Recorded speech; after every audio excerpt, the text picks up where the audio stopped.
Our programs offer many languages. Please visit suprememastertv.com/schedule.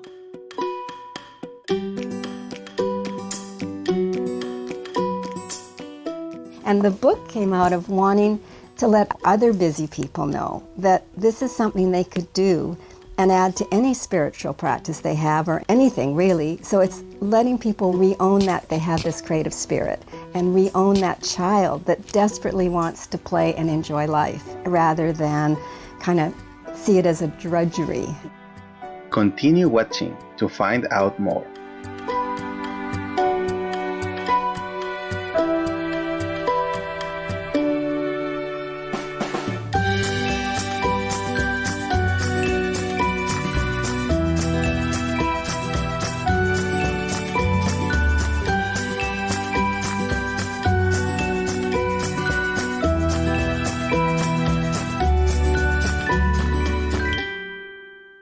Yuangeno Andue means, how have you been, in the Ainu language.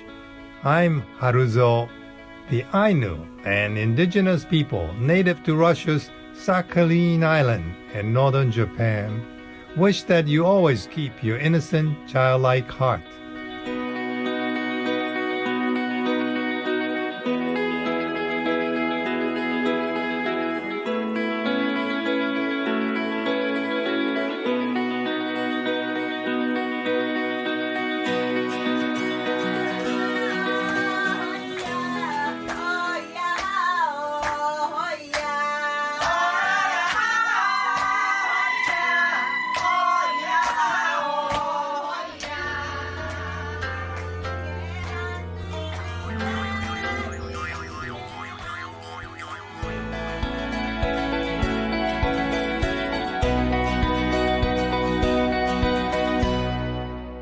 Welcome to today's program, Healing Through Playing with Art. Art therapist Joan Stanford, vegan, part 2 of 3.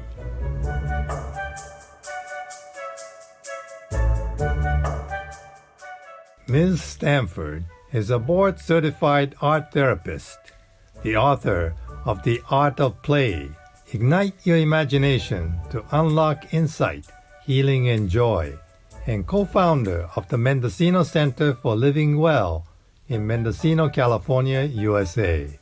Joan has been facilitating creativity groups for over 20 years, encouraging people of all ages to expand their awareness through playing with art materials.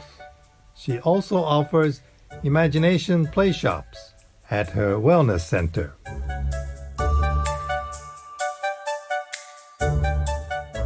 Art therapy is a distinct discipline that assists people in expressing their inner feelings through visual art media. It helps individuals to cope with stressful events or traumatic experiences, increase cognitive and sensory abilities, improve interpersonal relationships, and achieve greater self-fulfillment.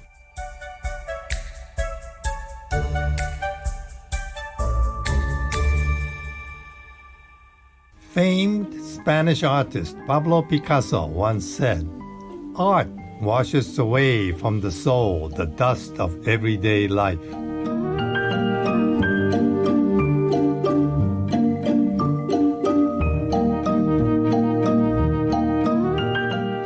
Austrian art therapy pioneer Edith Kramer has stated, "Since human society has existed, the arts have helped man to reconcile the eternal conflict between the individual's instinctual urges and the demands of the society.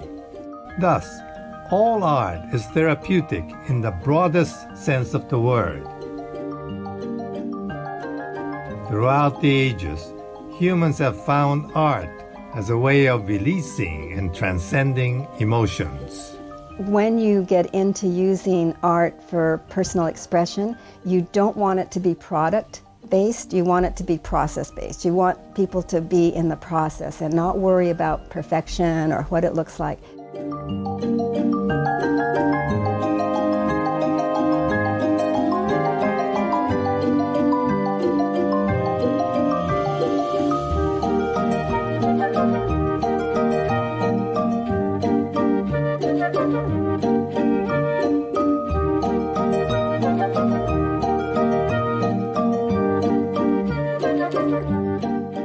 In the last episode, Ms. Stanford, a self-proclaimed non-artist, shared with us how art became an integral part of her life, the way she brings people into their childlike state of mind to start the art-making process, and the unforgettable experience of how art therapy helped a boy conquer his fear.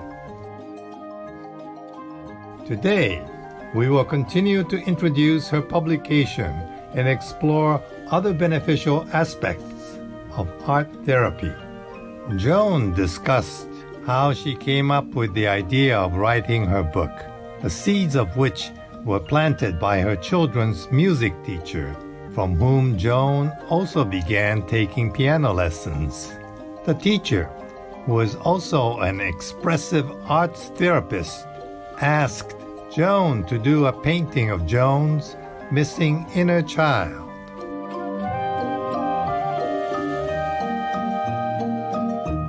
So I did this big face, and then I thought, well, what does a child have? A child has wide open eyes because they're taking in the world. So I made these wide rainbow eyes, and then I thought, I always loved barrettes when I was little, so I put yellow hair because I was blonde and put barrettes in there. Anyway, I did this whole thing, and I loved what I made. It was the first time I had this experience of just seeing something that came from within, just kind of following the process of what should I do next, and not having a lot of judgment, which is really hard but really key.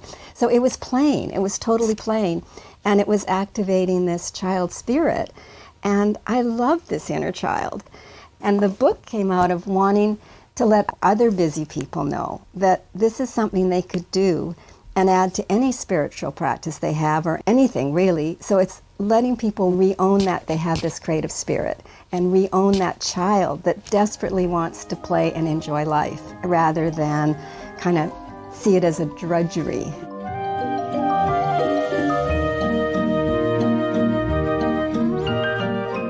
Joan provides play shops for people to relax and release their tensions and negative emotions. Just simply having fun like a kid, enjoying the process, and being free from worrying about the final appearance of the art piece brings a sense of happiness that has been proven to be effective for addressing mental and emotional strains.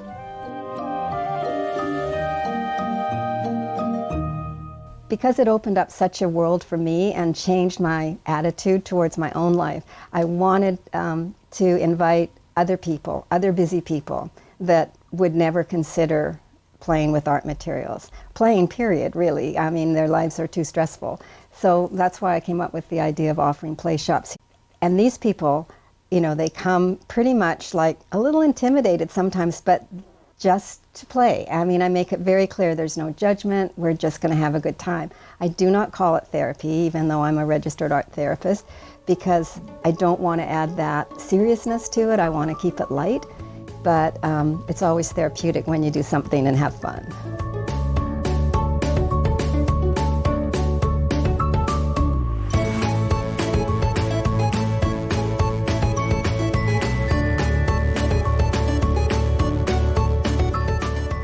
We'll now take a moment for a constructive message and be right back.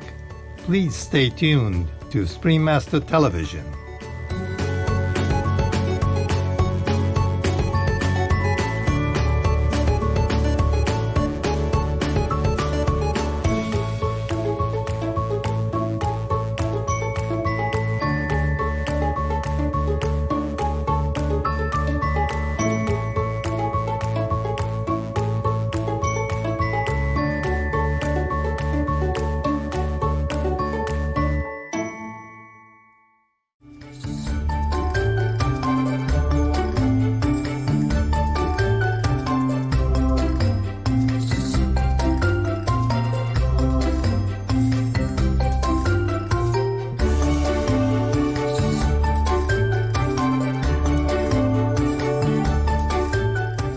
Welcome back to our program, Healing Through Playing with Art.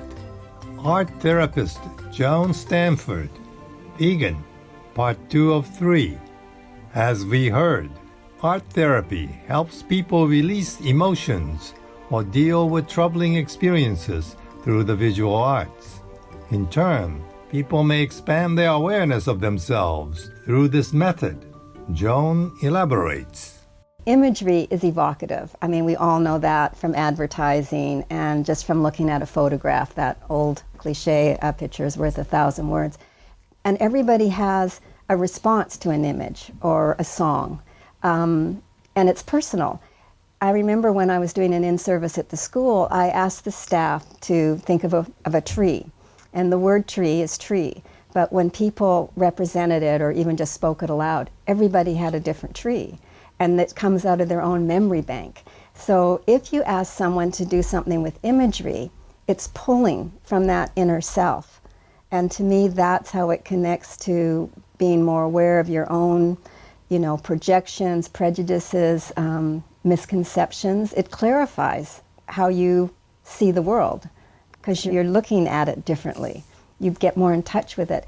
And the biggest thing, I think, in terms of how it increases awareness is it really makes you feel connected to the outer world because it starts to communicate one and the other, and you see that as you go through your day, it's a co-creative act. I mean, it isn't static. It isn't like we're one way and the world is out here. It's everybody that has any kind of sense of spirituality, you understand the mind, body, and all of that, but it really makes it real. It really makes it real.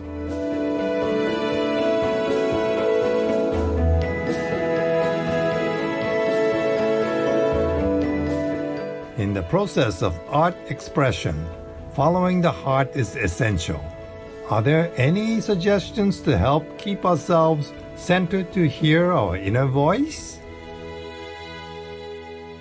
I think having the commitment, having the intention that you want to do this, you want to explore, and creating little spaces in your day are really important. I don't like to make it a should. So if you think once a week I'm going to spend some time with myself, I'm going to journal, I'm going to do some collaging, I'm going to do some drawing, whatever. So I think making the commitment is huge, that you value it. So intention, I would say. And then the other thing is to really try to let it be a process, because that's very hard for us.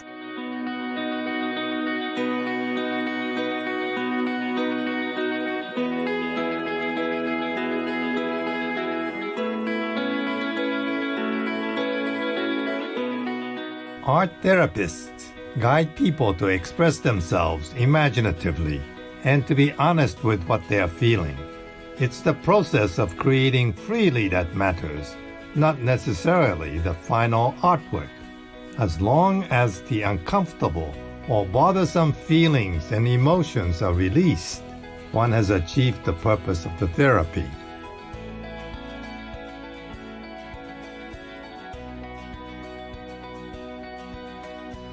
So you're really upset with your boyfriend.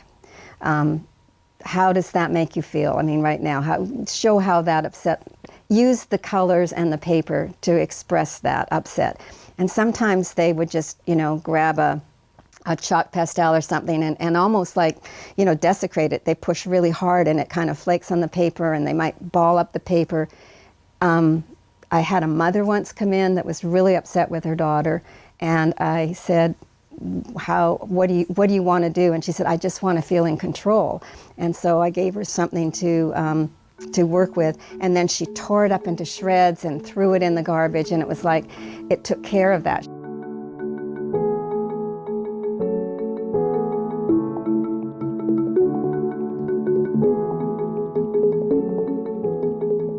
Our thanks to Joan for taking the time to share her very insightful perspectives on and experiences with art therapy. Please join us again on Saturday, May 30th, for the final part of this program, Healing Through Playing with Art. Art therapist Joan Stanford, vegan, part 3 of 3. We will continue to learn how creativity influences our wellness and about the importance of embracing our imagination. For more information about Joan Stanford and her book, The Art of Play, please visit joanstanford.com. loving viewers, we are honored to have you with us for our program today. Up next is Follow You, Part 2 of 4 on Between Master and Disciples, right after noteworthy news. May you always follow your inner wisdom to live a joyful life.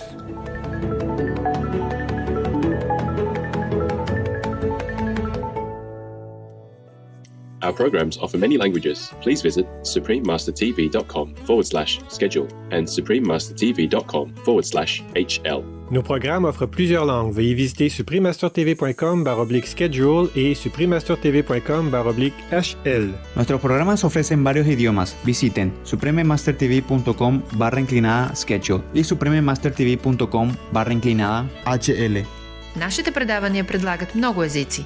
Моля вижте suprememastertv.com/schedule и suprememastertv.com/HL.